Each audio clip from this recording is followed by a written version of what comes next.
各位網友，大家好，我係叻仔。今集煮嘅就係材料豐富，既可以當湯飲，又可以當餸食，一啲骨都冇，啱晒夏天清涼，一家長老幼嫩嘅西湖牛肉羹。咁如果試過食譜，認為夠晒滑嫩，夠晒營養豐富嘅話，記得俾個 like 叻，分享埋俾朋友。咁喺炎炎夏日呢，大家都多一個清熱嘅營養羹嘆下啦。仲有記住啊！有你支持就係我嘅拍片動力啦！睇下個樣正唔正先？乜嘢材料都有，有肉、有蛋白、有豆腐，個芡就咁樣。夏天餸飯飲湯都一流㗎。好啦，我哋又嚟到超市啦。咁要整牛肉羹，第一件事呢，我哋就要買咗免治牛肉先啦。咁選購嘅時候呢，最緊要就係睇清楚包裝上面嘅日期、顏色夠唔夠鮮紅，同埋咧最緊要就係睇下佢個盒底有冇積存咗一啲血水喺度啊！咁我哋翻到去咧先講多些少點樣揀會更加之好啦。咁跟手我哋就要買埋豆腐，而我今次用嘅咧就係蒸煮滑豆腐，主要嘅原因咧就係貪佢夠滑溜，咁同埋買豆腐嘅時候咧就一定要睇清楚價期，因為逢係豆製品咧都特別容易過期㗎。咁第二樣就係要睇清楚價錢啦，因為唔同款式嘅包裝或者係一次過買兩件咧，價錢係爭1/3咁上下㗎，所以一定要留意翻啦嚇。咁我今次咧就買夠2盒，一共咧就15個半，咁我哋就可以翻去開得工啦。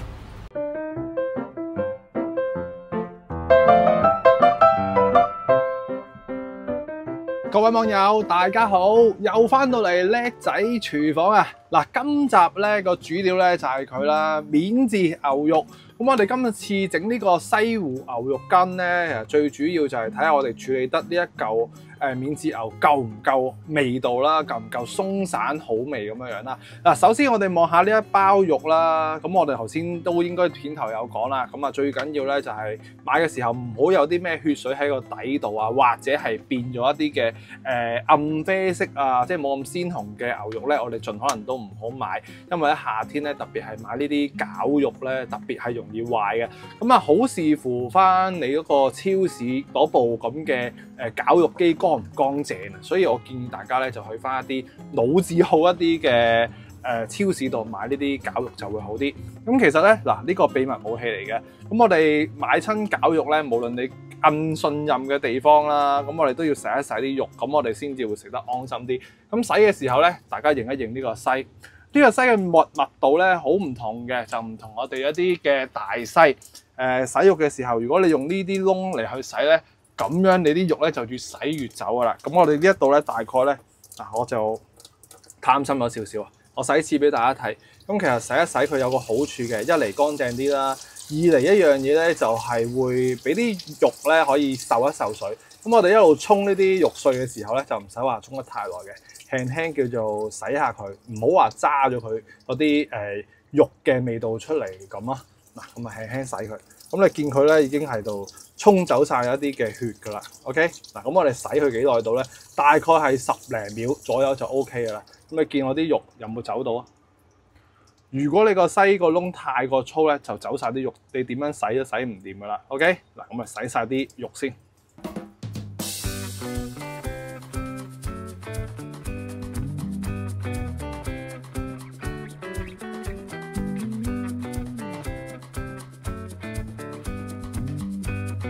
停咗大概3分鐘咁上下水咧，你就唔使話再去揸咁多血水出嚟嘅，咁啊，否則咧佢嗰啲味道咧都會叫做揸晒佢出嚟啦。咁我哋呢個時候，我哋望一望呢啲血水咧，就係已經係洗咗出嚟嗰啲蛋白質啦。OK， 嗱，咁我哋呢個步驟咧就要醃佢啦，因為咧如果你想整得好食，一定要佢夠鬆軟啦，一粒粒啦，同埋裏邊一定有翻啲底味。咁而呢個底味咧，我都好簡單咁樣去醃一次啦。咁啊，戴翻個手套就會好啲。咁我哋咧首先就做翻些少嘅底味，咁就落翻少少嘅鹽啦。咁啊，好多人咧都以為係牛就落咗鹽咧就會鞋口啊。咁但係我哋啲免治肉咧就唔緊要，因為你就算你醃完都係有個味咧，你都係一粒粒咁，你好難韌嘅，因為已經碎晒啦嘛。OK， 嗱，咁我哋糖啦又補翻少少。咁啊，一定要落翻些少嘅胡椒粉嘅，因為肉嘅味道咧，我哋落翻少少胡椒粉咧，啲肉出嚟咧會香些少。咁啊少少就好啦。咁我哋想佢更加之鮮味咧，我呢度有啲頭抽。咁啊千祈一樣嘢就唔好話落得太過多，真係幾滴就好啦。如果唔係咧，會變到黑得滯啦咁樣樣。嗱，跟住之後我哋先搞咗呢啲味先。咁我哋又係找翻勻佢。之後我哋要入一個更加滑嘅技巧啊！撈勻咗啲味之後，秘訣就嚟啦。呢度有些少嘅生粉水，用之前我哋攪一攪佢。記得一定要攪晒，攪到勻勻先。咁我哋開始落去啦。落嘅時候咧，我哋少少咁落。咁最好咧，嗱，我嘅角度問題做得唔好啦。咁啊一路慢慢落，一路咧咁樣去等佢去嗦緊啲水。咁佢咧就會做出嚟更加之滑。一邊落一邊咁去攪咧，就會更加之均勻咁食到啲粉水入去。係啊，咁呢一個就係令到啲牛肉更加滑嫩嘅其中一個技巧啦。你見我一路攪佢咧，咁佢都係好勻循咁嗦緊啲粉嘅嚇，咁啲水咧先至會慢慢咁樣去吸收。食晒啲生粉水之後咧，我哋想佢更加之滑咧，我哋俾翻少少嘅生油落去，咁啊大概係半個湯匙左右。咁我哋想佢更加之香咧，就落翻些少嘅麻油。係啊，咁啊，雖然我哋食嘅時候咧都會係加啲麻油喺個湯度，但係如果我哋啲肉咧裏邊有麻油嘅香味咧，個效果我就覺得會更加之好啦。OK， 嗱，咁我哋撈勻咗之後咧，就大概醃佢15至到20分鐘咁上下就 OK 啊，因為肉水咧都好襟熱，好快就會入到味㗎啦。咁啊，期間最好都係放喺雪櫃裏邊醃啦，因為夏天啲肉好容易變壞㗎。醃好咗啲牛肉，我哋就準備埋啲配菜啦。咁最麻煩嘅配菜咧，我就覺得係呢啲冬菇啦。但係唔加佢咧又唔得喎，因為唔夠香啊嘛。即刻嚟示範下點樣去切得佢更加之好食咧？點樣切先至可以切得啲冬菇好食啊？嗱，首先我哋揀冬菇嘅時候咧，揀翻一啲偏向薄身啲嘅。咁啊，好多時候可能你會煮喺第二啲菜式嘅時候咧，佢會厚身啲，咬落去咧先有質感啊嘛。咁呢啲咧叫做普通嘅厚度。如果我哋買一啲好似呢啲咁厚咧，我哋切嘅時候又想去做得更加之好食，我就覺得咧要去打橫飛開佢啦。咁打橫飛開呢啲鮮冬菇咧，最好就係受水。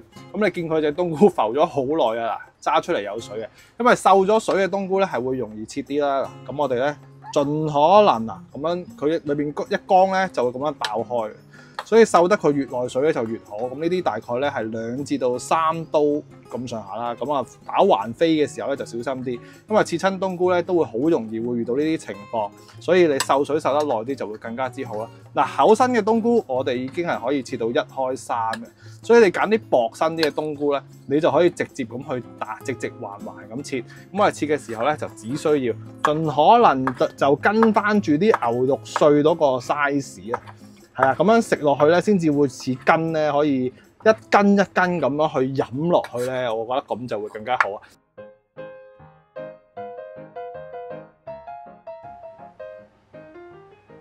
切好晒啲菇粒之後咧，我哋就要切埋啲芫茜啦。咁芫茜咧最好就揀翻啲幼嫩啲，唔好咁老嘅，咁樣做出嚟個效果咧會更加之好味。咁切嘅時候有咩要留意咧？盡可能切翻啲好似牛肉粒咁上下嘅 size， 亦都係呢啲大概係3-4 mm 嘅嘢啦。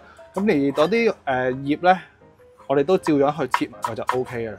咁啊，呢啲咧就係喺街市度賣2-3蚊就有一紮嘅嗰啲芫茜啦，係啊，即係成束落埋落去。咁同埋芫茜咧非常之咁有益啊，有一啲透疹嘅功效啊，非常之好啊。所以得閒就算你係唔係食開芫茜嘅，不妨咧都食翻些少，等佢接受下佢啦。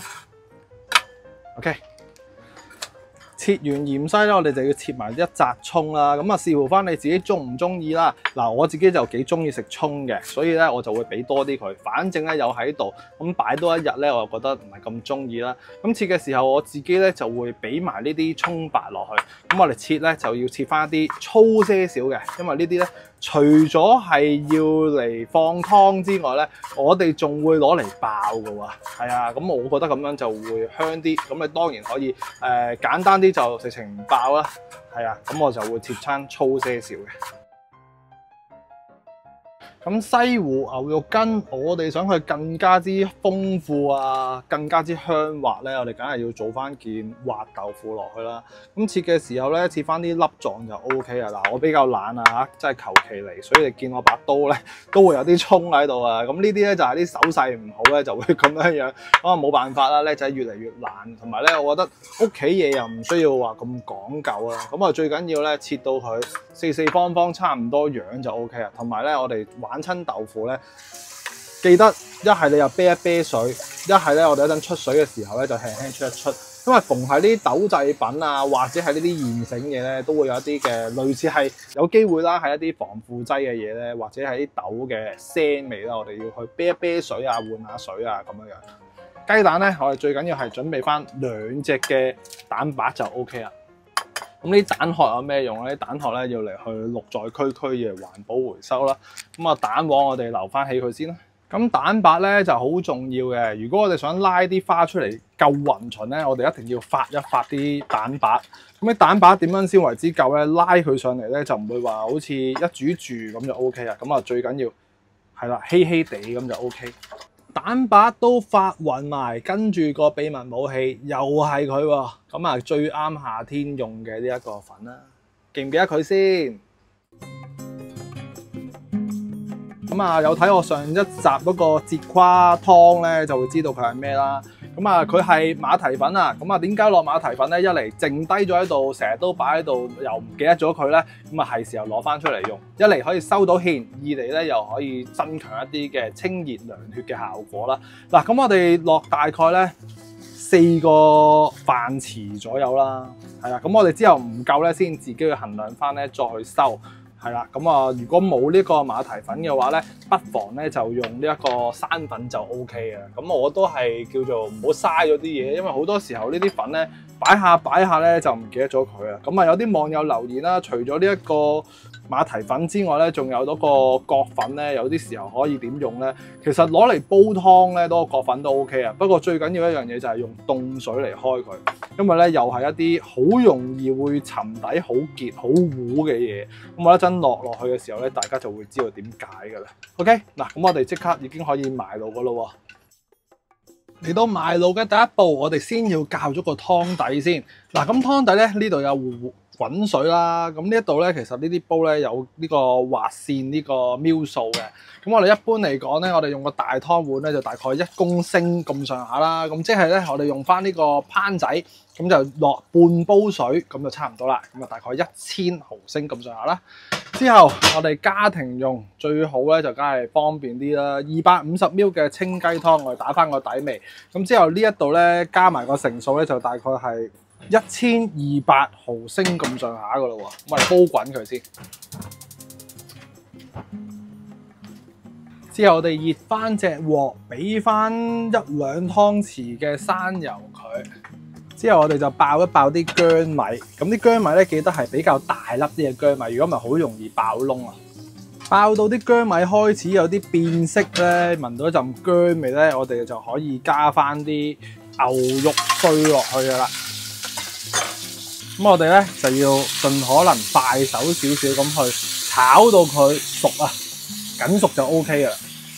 咁一路炒嘅時候咧，盡可能都要搓散佢，唔好俾佢有啲焦咗，因為一焦咗嘅牛肉咧就會好乾噶啦，即係會變成硬少少咯。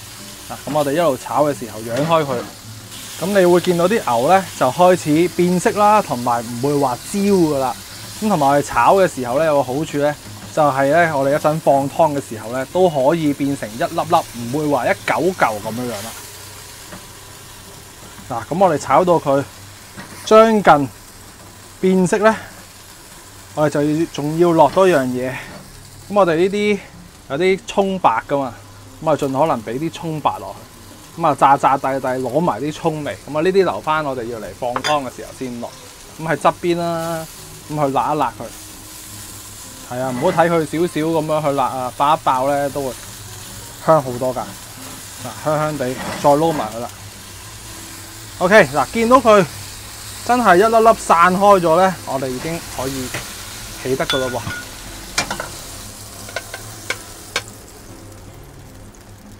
嗱，夠晒滑口，唔會話見到啲焦位嘅。咁我哋一陣放湯咧就啱好啦。咁我哋呢嗱就要煮埋個湯啦。